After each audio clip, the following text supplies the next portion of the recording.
This week, two people Robin Bailey knew, both 55 years old, passed away within days of each other. And instead of letting that knock him sideways, he did what he always does.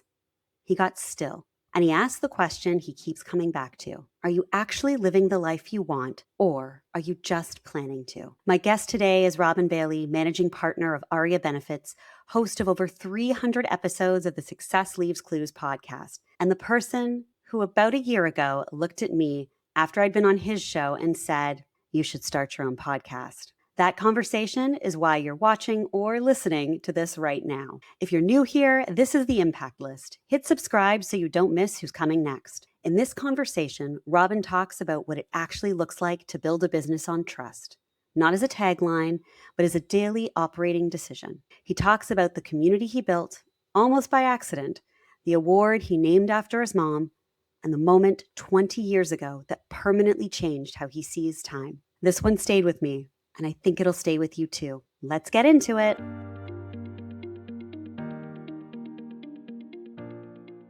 Well, Robin, it's such a treat to have you on the podcast today. It's been about a year since we've sat down and had a real conversation, and I'm really excited for my listeners to hear more about your experiences, your perspective.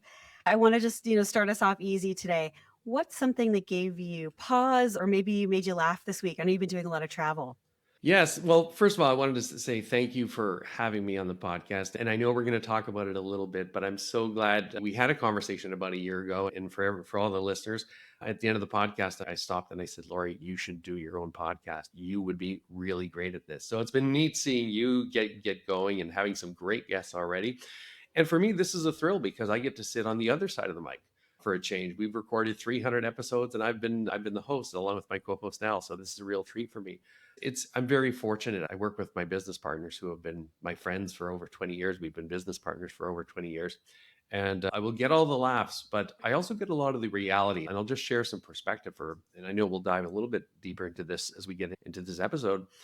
But this week, because of the nature of our business, my business partners are in the insurance and investment planning side of the business.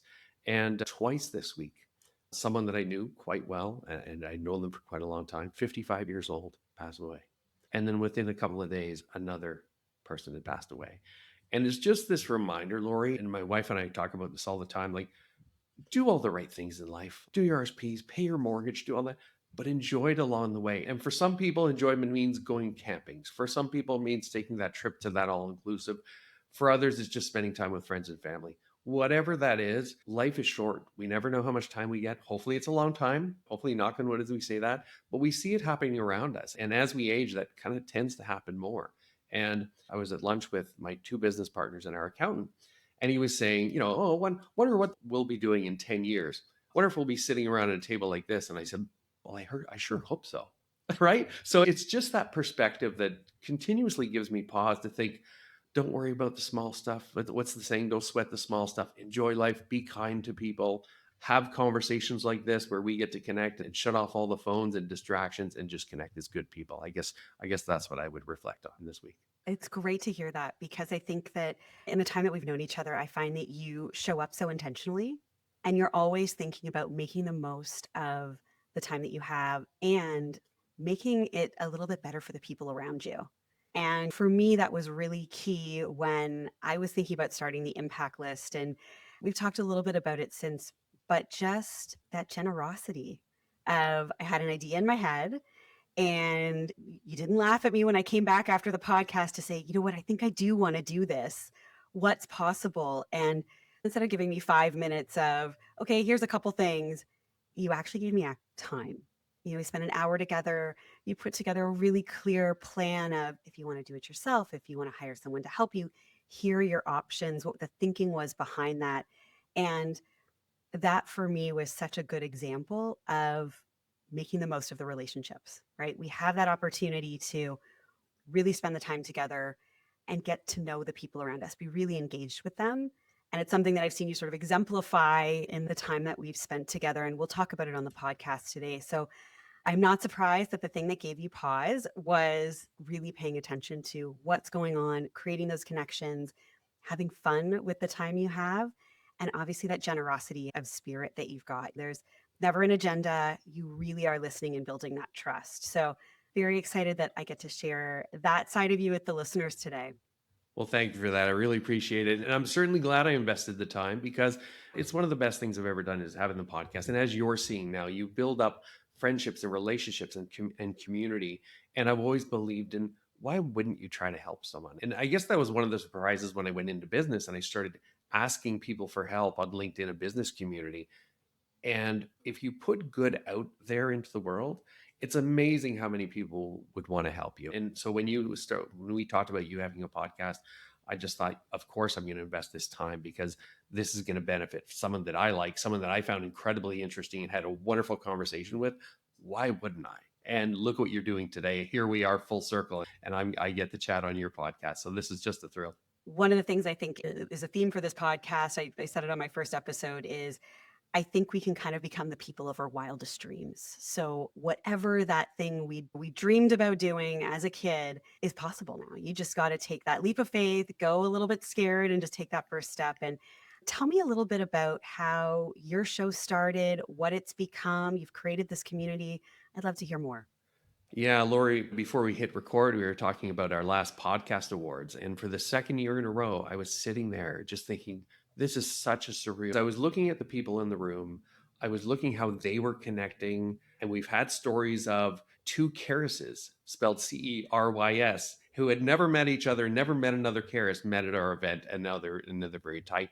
We hear other stories about people like, oh, that's my bestie. That's my new bestie from last year. So for me to see these connections, all from an idea that just came out of nowhere. And sometimes people will laugh at you for coming up with these ideas, but you can't pay attention to them. And I certainly wasn't going to laugh at you when you said you wanted to start a podcast. I wanted to encourage you because look what it's turned into. Where the podcast came from was really just a branding exercise. So 2005, me and two business partners launched Life and Legacy Advisory Group, which exists today. I come and that was running really smoothly for a lot of years, growing, doing very well, wonderful clients. 2017, I come into the partners meeting, preparing for what I do on the employee benefits and group retirement side.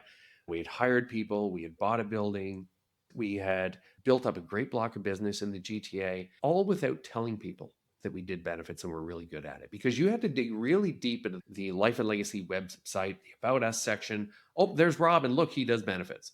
And I said, kind of tongue in cheek in that partners meeting, I said, well, imagine if we actually told people that we did this. And that's where the idea for Aria Benefits came in and the branding.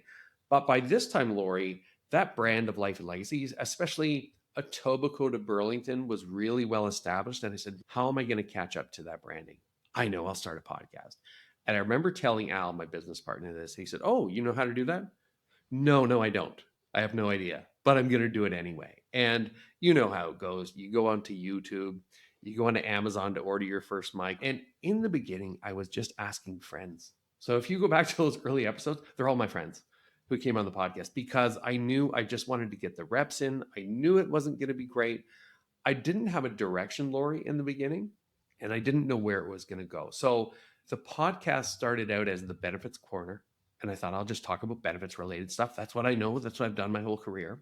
And then I was on a plane one time and someone had asked me what I do. And I said, well, one of my beliefs is I think everything starts with one. And he says, what do you mean by that? I said, well, what we're doing here today, it's one conversation. We don't know where that's going to lead. It's going to lead to a relationship. Maybe it won't, but everything in life starts with one. That's what we renamed the podcast at the time. And I remember when I first started the podcast and the branding, it was doing really good things for the branding of Aria Benefits. But I was getting people saying, oh, did you break up from Al and Joe? And I thought, oh, that's something I didn't anticipate. That's a problem. But by this point, the podcast was going into every province in Canada, into about 20 US states. It started being downloaded in Stockholm, Sweden, Santiago, Chile. Like, I don't know what was going on. And Al came to me at the time and he said, hey, can you show me how to do a podcast? Because you're getting really good traction. And that's when I turned around and I said, hey, can you actually join me as a co host? We'll co brand everything. That way people will know we're still together. And that worked. I never heard that issue ever again. So that worked really well. And it's really interesting. So Al is a engineer by training, by education. So he has a very different perspective than I do. So he will think and ask questions that I would never dream of, and vice versa. So, about 3 months after Al joining us, we won a top 20 of 2021 for North America for our genre. And we thought, oh, we're onto something here. And then I said to Al, I said, we have a lot of really interesting people around us, clients, friends, relationship centers of influence. And I said, wouldn't it be cool to talk to them, find out what makes them successful, tease out those clues that will help us? And I bet you if it'll help us, there's probably an audience for that as well. And where the name of the podcast, Success Leaves Clues, came from is I used to sneak into my brother's room. He was older than me, 7 years older than me, since passed away. And I would steal his Tony Robbins CDs. Now, of course, you wouldn't be able to steal anything, but back then you could steal CDs. And I remember this saying, success leaves clues. If you want to be successful, find other people who are successful, model their behaviors, their beliefs, and you'll reap similar rewards. So I thought, this is the title. Let's go out and talk to people. The very first person we talked to is a fellow named Vince Danielson. He was the CEO of Wello Virtual Healthcare, which has now been acquired, I believe, by Maple. And he starts telling these stories of, he was sick as a kid, his mom taking him to the doctor's office, couldn't figure out what's wrong. They get this cancer diagnosis and they're told, hey, go home and make plans because this is how life is going to turn out. He tells the story of, well, hold on, him and his mom having the discussion. We get some say in how this goes. And it was a great story because it full remission of the cancer. Vince goes on to play for the Calgary Stampeders, 2 Grey Cup championship rings, successful CEO. And then he talks about, well, every day I do 10, 10, 10. Oh, okay. Well, tell us more. Well, I wake up in the morning, practice 10 minutes of gratitude. Then I do 10 minutes of meditation, and then I do 10 minutes of journaling. So, Laurie, this series, Success Leaves Clues, pure experiment. And we release it. I've never, up until that point, got so many DMs from business owners, founders, CEOs saying, well, that's the kick in the pants I need because I never had the cancer diagnosis as a kid. Or, oh, imposter syndrome. That one came up a lot. And so the message was, hey, do more of these because there's an audience for this. So it wasn't just Al and I looking for these things, it was a whole community. So we're going down the path. Podcast is doing extremely well. And then I meet Joanna Kimyich, and she changes the world forever because my avatar at the time was the business owner, the founder, the CEO. That was what I was doing. We were having success with that. I wish I remember how I met Joanna because I'd love to give that person a great big hug because Joanna has not only become a massive, massive contributor to the podcast, but she's also become the most wonderful person ever. Just a great friend. Love her to death. But Joanna comes on the podcast, blows our socks off. Like, what a conversation. And I remember going home to my wife, said, oh my God, we got to come up with an HR series. Help me come up with a name. And my wife's like, okay, let me understand what you're doing. Success leaves clues. What do you try to do there? Well, I'm trying to tease out clues from successful people, find out when they're successful. Okay, great. Now over to Joanna. What are you trying to do with her? Well, we had a great conversation with her. We're teasing out clues that make her successful. And she looks at me, Laurie. She says, hey, dummy, it's just a different avatar. It's the same series. So, and then what happened was, as you know, people are very people. And Joanna just did this endless introductions to people because she's got an amazing community. And then eventually, Joanna didn't have to do it. People like yourself would introduce us to other people. So we still have the same 2 avatars. We do a lot more in the people space. We did 3 last week with CEOs. So you'll still see a good mix of that. That has just turned into this amazing community. As you're aware, you were at it last year. The podcast awards has just turned in this massive community where it's very kind, it's very supportive. You really feel like we don't use Rolodexes anymore, but I feel like I have 300 chief people officers I could probably call on a moment's notice and say, hey, I'm just struggling with this. What do you think I should do? So it's been so rewarding. The same enthusiasm that you talk about that journey, that's what's in the room. So for our listeners, what's culminated since the start of the podcast is once a year there's an awards ceremony. And I got the opportunity to attend as a fly on the wall last year and watching a community of people who also kind of adjacent to each other. So you've got the chief people officers, the CEOs, a couple other CXOs, organically in a room, just enjoying each other's company, talking about the things they're passionate about with no agenda, no pressure. It doesn't feel like a networking event. It doesn't feel salesy.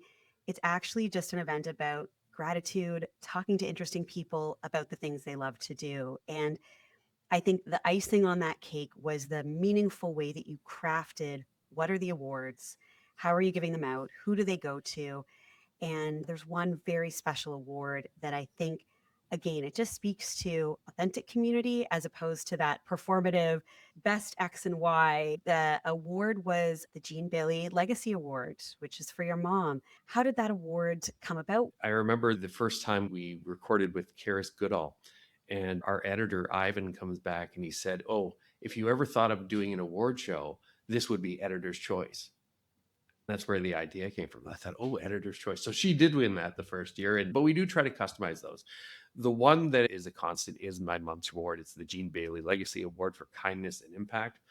Very near and dear to my heart, as you can imagine. So where that came from, our first event was April of last year. March of last year, mom passed away in hospice.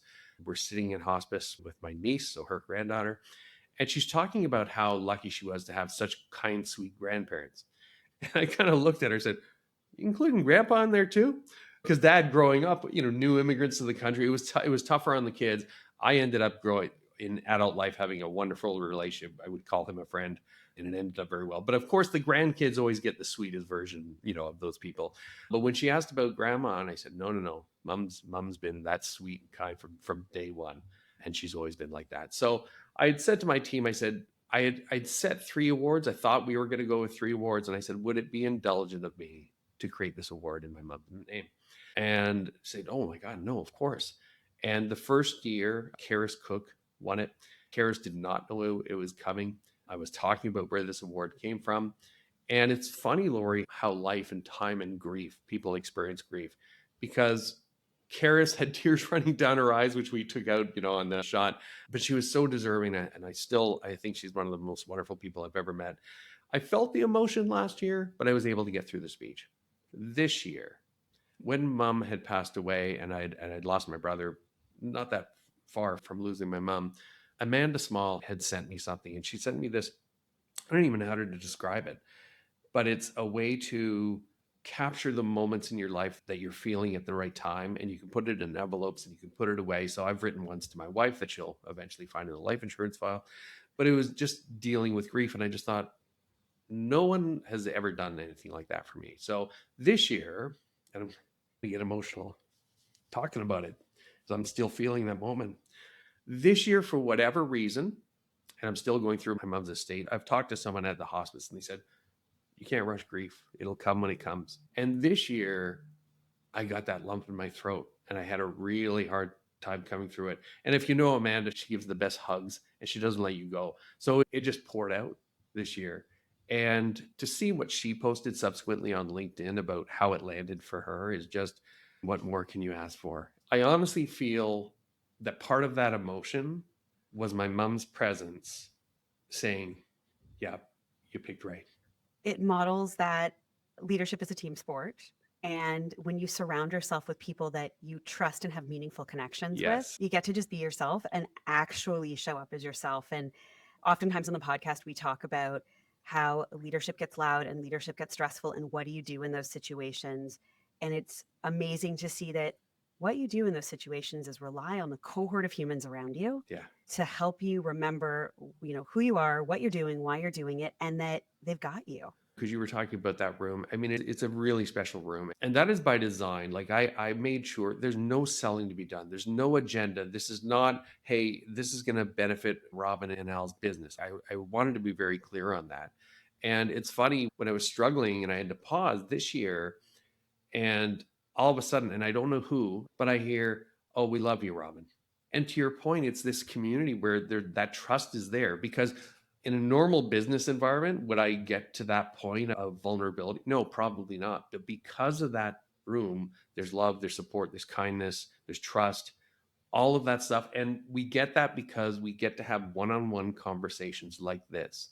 We wouldn't get to that point in a normal networking event, right? Like, hey, how are you? What do you do? So I just find the whole podcast and the awards and bringing people together with no agenda just creates this environment where you can have those experiences. And I think it becomes, certainly for me, Laurie, one day when I'm retired and not doing this anymore, although I can't imagine not podcasting, so we'll see. But these are the moments that I'm going to remember and being really special for me. And thinking about how when you started this, it was a business focused activity. You wanted to enhance your reach and your marketing, and it was just one pillar in that strategy. And seeing what it's actually built and become is so much more than that. It's that you're that top of mind, that visibility, that presence, because you've created something that people want to be a part of, as opposed to when you see that guy come up in your feed and you're like, oh, always selling, Yeah, like it exactly. actually feels authentic. And if we pivot a little bit to Aria, a lot of what you've built there too is the honest conversations that you're having with your clients. So that same thread of how you show up on the podcast, how you show up in that awards event is actually what you do with your clients. And it's hard to create some of those conditions to have those honest conversations, especially when people are talking about the strategies for their employees. And depending on the size of the company, either they know the employees personally and everything's great, or they know the employees and things are only medium. Everybody's going through something. And again, that's to the point of what you talk about, where you never really know what's going on beneath the surface with people. Tell me about how you create those conditions to unlock some of those people strategy conversations in an authentic way, because I know you do care deeply about the services you're providing and the employees you're reaching. Yeah, I mean, I'm a second generation advisor. So I had the good fortune of, I was young enough not to know how much my parents struggled. Like my brother told me in later years how much they struggled as new immigrants, like typical immigrant story, right? Come to Canada with nothing, two kids, and then third Robin shows up. So I never really saw it. And I didn't really learn about it until years later. But I think the work ethic came from my dad. I remember going to work, going to the office on Saturdays with my dad. I thought that was the best thing. And I just saw how hard he worked. I saw how much he cared about people. He loved people. I thought when I was younger, I thought, what kind of job is this where you walk in? Because he'd take me on appointments and then we'd give him a big hug. Then after dad passed away, I'd posted on LinkedIn because so many people knew him. And the common theme, Laurie, was your dad made us feel a certain way. And I always wanted to do that. So I feel very fortunate that that was my role model coming into the business. And that's what I wanted to do. And I always struggled with early on in my career. Hey, do you want to talk benefits? Do you want to talk group retirement? First of all, 10 people are knocking on their door every day. How do you differentiate? And in the beginning, it wasn't about that, but the podcast has actually helped build some of those relationships. But again, I wanted to have strategic conversations. I didn't want to be selling with clients. So it was kind of funny through this community, the way I operate in business has evolved from conversations with people like yourself, people like Hannah over at Achievers, people like Sachi Couture. In fact, I'll give Sachi huge credit for one of the main tools we use right now. So I'm having a conversation with Sachi, and I built up this report called the Executive Advantage Report because when I'd have conversation with people like yourself, they'd say, "Hey, the themes were these are the things we're struggling with as business leaders, as leadership teams." And it was five areas. No surprise: rising benefit costs, group retirement optimization, executive health, all these kind of things. And I was talking to Sachi and I said, here's a report I built because I think there's value. And after 300 conversations, this is what we're hearing. And she says, this is really good. This will help you in conversations with prospects and clients and that sort of thing. But she said, can I give you one idea further? And she said, what if you had a report and think like a stoplight, green, yellow, red, that you could have just based on an easy conversation? You're not asking for a full audit, the whole thing. And you could pressure test the existing plan in a 20, 25-minute conversation. I thought that's brilliant. And I was talking about it with her at the rewards dinner. She said, I gave you this much, tiny little bit, but you turned it into this. So don't stop giving me credit, but I'll never stop giving her credit because she deserves it. Brilliant, brilliant person. And Laurie, it was funny. The very first one, it looks very different today, but the very first one was on a Word document. I reached out to one of my trusted relationships, chief people officer. I won't name who they are, very large company. And I said, can I get your eyes on this? Because I think we're onto something here. I think it's really valuable. So we go through it. And she said, okay, three things. Number one, this is a really good tool. Keep doing it. Number two, I just scored a bunch of yellows and reds. You need to help us now because we realize we're not in a good place.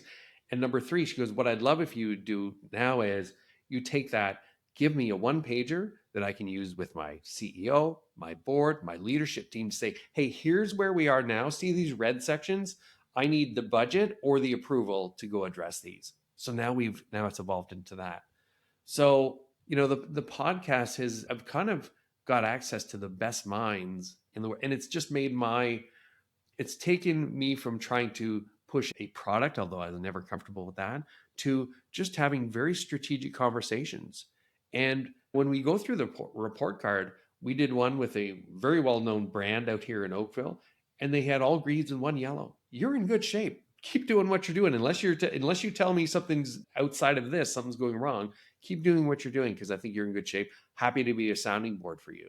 So I think it's turned into a very good way to just pressure test an existing plan. Here's where you are. There's no pressure. It's a conversation. You know me, I'm a relationship person. But 9 times out of 10, if we address something and we see a bunch of yellows and reds, chances are we're going to work together. So that all came out from this podcast community and just having conversations like this where people get to share ideas and best practices back and forth. And I like to think that they've helped me, and hopefully I've returned the favor by helping them, and maybe on the consulting side or what have you. So it's been good. Well, and just to go back and name what you actually just said around they're all greens and yellows. So I didn't suggest they buy something now. I said, you guys are in great shape. And that's that honesty piece that I was mentioning Right. earlier, Right. where your people are expecting that you're going to give the honest answer, the authentic opinion. You're not in the business of continuously selling and continuously hustling. And there really is that differentiation when you think from that scarcity mindset of I don't have to turn everything into a sales thing because more will come.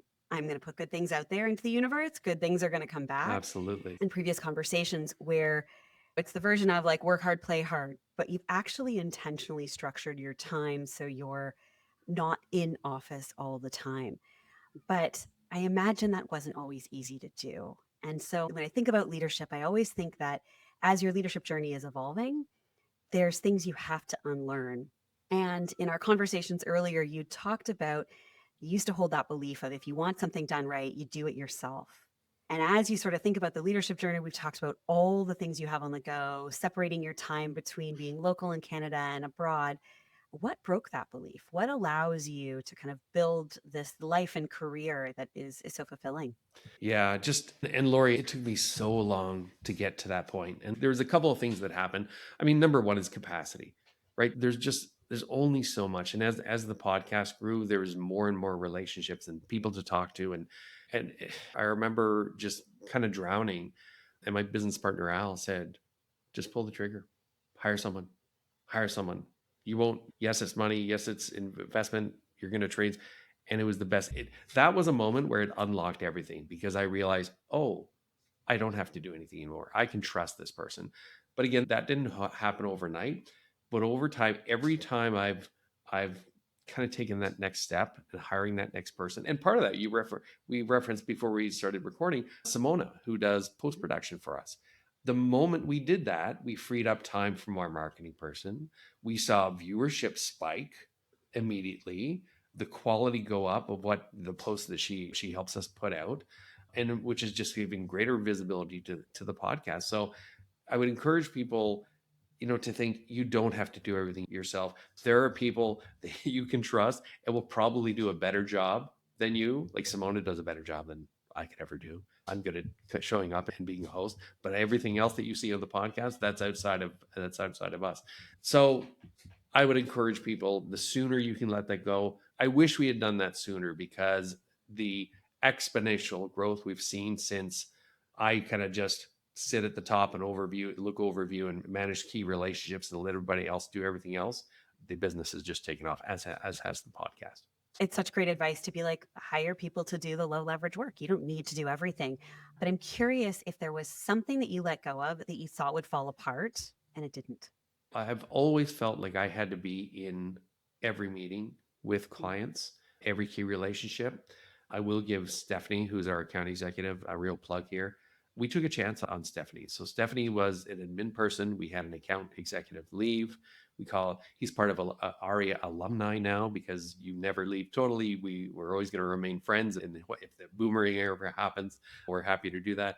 But Stephanie said to us, before we go outside, do you want this opportunity? And she took that opportunity and she ran with it. And she is such a superstar today.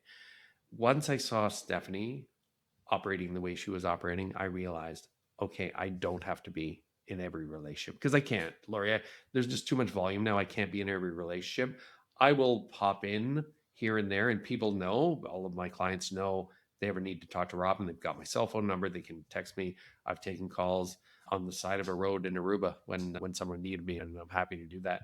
But being able to hire really good people, smart people, and people that I trust, that's been the game changer because I realized, quite frankly, there are people that can do what I used to do better than me, and I can use my skills at a different level. So that's really kind of opened the door for me to realize, okay, I don't have to be everywhere all at once. Yeah. And that idea that obviously the relationships that you've built and developed are they're the most important currency that you have. So hearing you say none of them fell apart because I hired great people around me who had the same values and were able to continue those relationships, deepen them, develop them, meant that I could go focus on the stuff I'm really good at. It's a really great reminder that you surround yourself with great people. That's what you put out there. That's what you get back.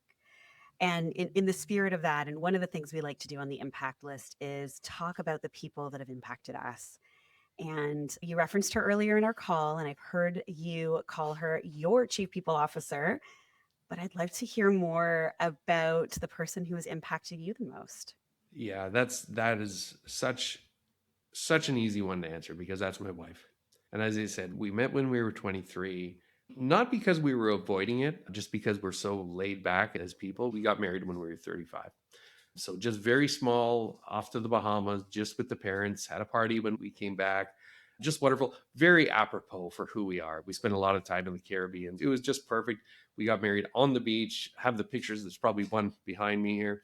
And just, yeah, just wonderful. And, that I believe in soulmates, Laurie. And I don't know that everyone's lucky enough to find theirs, but I certainly found mine. But the reason why she is the most impactful person in my life is we're 35. I drive her out to, because I would always go with her to appointments because that's what I want to do. And I have the flexibility that I can do that. And she comes out of an appointment for routine mammogram and they found a lump. The doctor, the radiologist, is very concerned about it. And I don't remember the exact days, but it felt like it was a Thursday. She was having surgery on a Monday. And somewhere in between there's that biopsy that they show breast cancer, positive for breast cancer. And we're 35, and all this is happening so quickly. And I remember being terrified. Like, I remember her being very, very upset. And of course, I want to be strong for her. And I remember being terrified and thinking, oh my God, what if? And it was terrifying. And I remember struggling with this. And she struggled with this too, obviously. And I wanted her to have all the support. And she did. She had great friends around her, great family. I was there.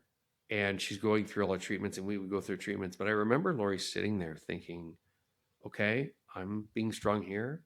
How come nobody's asking how I am? And no one did. And no one did. And I've always thought about that in terms of people who are going through that with their spouse and not just breast cancer, other things, because they're struggling too. But my wife, the reason why my wife's so impactful to me, she had a great attitude. She had optimism. And she said, and she created a perspective for us very early. She said, listen, this has happened. We got through it. So thankfully, surgery went well. She went through her routine treatment and everything was good. Got the okay from the doctor. Said, we're going to have to check on you on the regular, but everything's good.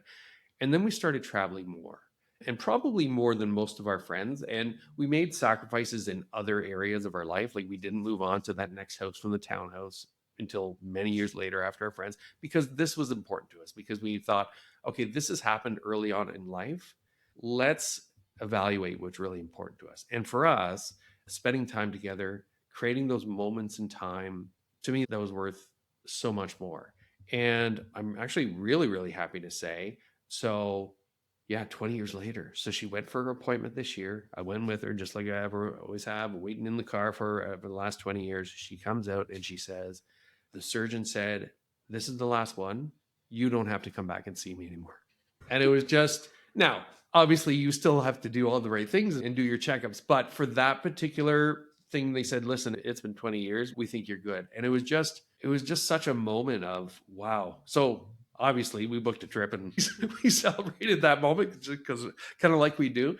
But since that time, Laurie, that perspective has just become more reinforced. So Her mom passed away shortly after retirement. Her dad officially died of pancreatic cancer, but I say he died of a broken heart because he never recovered from losing Sophie, was her name. So it just, again, and my wife's an only child. So that just reinforced to my wife again, hey, have family history here. I've had breast cancer treatment. Don't know how much time we have together on this earth. Let's make sure we get all those experiences. So, quite recently, one of our friends who has a timeshare down in the Caribbean said, hey, do you want this? And we were like, oh, we got some other stuff planned, but should we jump on it? And we're like, yes, of course we should jump on it. Number one, I can work while I'm down there. And number two, again, perspective has said, yes, enjoy those moments in life together because you don't know. As we talked about at the top of the episode, when what gave me pause this week, right? So yeah, she's really taught me a lot. And certainly that's the person who's had the most impact on my life for sure. And one of the things that it's not just that you guys get to travel together, it's that I also understand that you folks are learning Spanish together for just for fun. Oh, sí, estoy And aprendiendo. I'm much better than my Spanish. But I think that's the other piece of it too, is that it's not the lip service of, yeah, we travel. You actually are learning together and growing together and spending the time. And knowing that you get to spend a lot of time with the person who's like your best friend. Yeah. What does that look like on the days off when you aren't working around the clock? How do you balance that out? The structuring your time to give you that time to spend with your wife, enjoying yourself while also working hard at the same time. Well, what I'll say about learning Spanish is that has been like we knew we wanted to learn a language together because that was fun because we motivate each other. Like I think my wife is closing in on 2,000 consecutive days of Duolingo. I have a different learning stack these days. If people want to learn, I can probably shortcut your time because Duolingo might not be the one to use just for your learning needs. But what we found is when we're traveling and we've been learning Spanish and we've been chatting with people, Laurie, it changes the relationship. You are not just a tourist who some tourist who doesn't speak the language and just speaks English and thinks everybody should speak English. I remember being in Seville and it was raining, and my wife asking for, "Hey, where are the umbrellas?" They're called paraguas in Spanish. And the lady's eyes lit up. And we've had many of these moments now. We were just in Giant Tiger on the weekend and we found out the person was speaking Spanish. We're like, oh, we get to practice and it changes this relationship. So that's been a ton of fun to do together. But we're really intentional about, I have what I call growth weeks and lifestyle weeks. And in growth weeks, I'm running 100 miles an hour with business. It's busy all the time. Lifestyle weeks are when we're traveling, maybe working remotely, a little more relaxed, but realistically, we're busy all the time. But we're really intentional about we walk together twice a day, morning and after dinner, no matter what. If we don't get our 2 walks a day in, if it's raining out, we are going. We're just getting the paraguas out for us. For me, just to keep my energy levels up and my sanity and not get too stressed out, I will work out 4 times a week, no matter what. If I have a dinner on a Thursday and I get home at 9 or 10, that workout still happens. So that has to happen. But again, I guess for me, a theme in life is just capturing these moments in time. I look at my iPhone and next time we're together, I'll just show you. I have about probably 10 different iPhone, what do they call it? Screensavers or whatever they call it. And every single one of them is my wife and I in Austria or Montserrat or Portugal and it's again, it's those capturing those moments in time that no matter what happens in life, no one can take that away from you. Laurie, I'll leave you with this because I think we're probably going to wrap up soon. But what you're doing right now is you're capturing moments in time.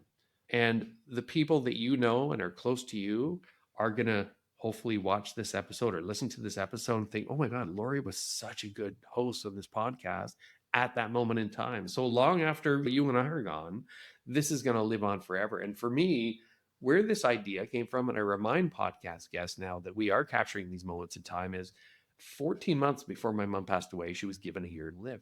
And because my brother had passed away, prior to that, I lost all the family history because he was the family historian. He was from England. I was the only one born here.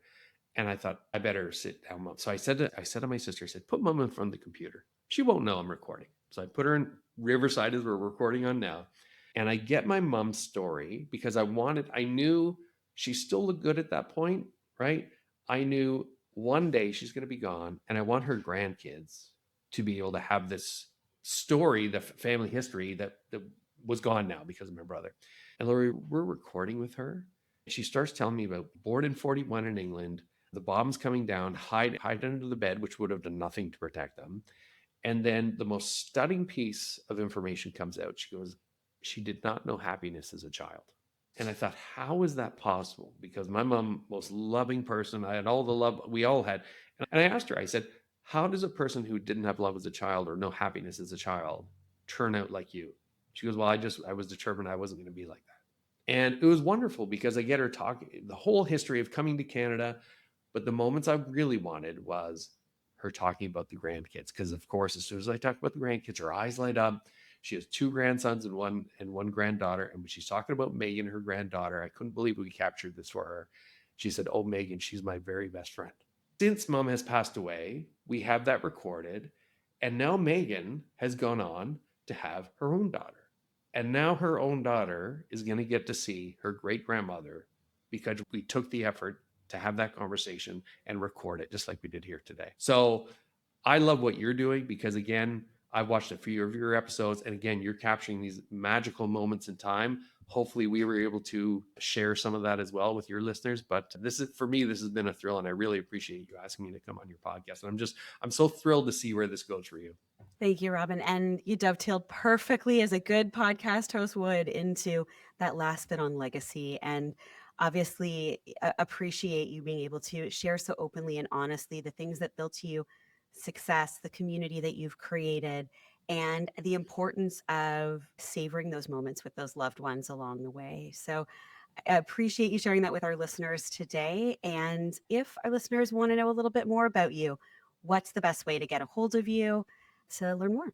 I'm on LinkedIn every day. I'm really good on LinkedIn. If you shoot me a message, don't try to sell me something. Just connect because you want to connect as good people. Love to have those conversations. And you can also catch up with us on the podcast if you want to tune in. We've got Laurie and I share some guests, so you can hear some different perspectives from different people. But yeah, I would love to hear from anyone that would like to reach out.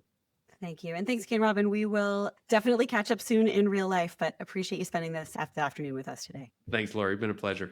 Thanks for listening to The Impact List. If today's conversation gave you something to think about, subscribe for more grounded, honest discussions with leaders who are figuring it out in real time. And if this episode would help someone you know, pass it along. This is your reminder to lead clearly, stay human, and focus on what actually matters.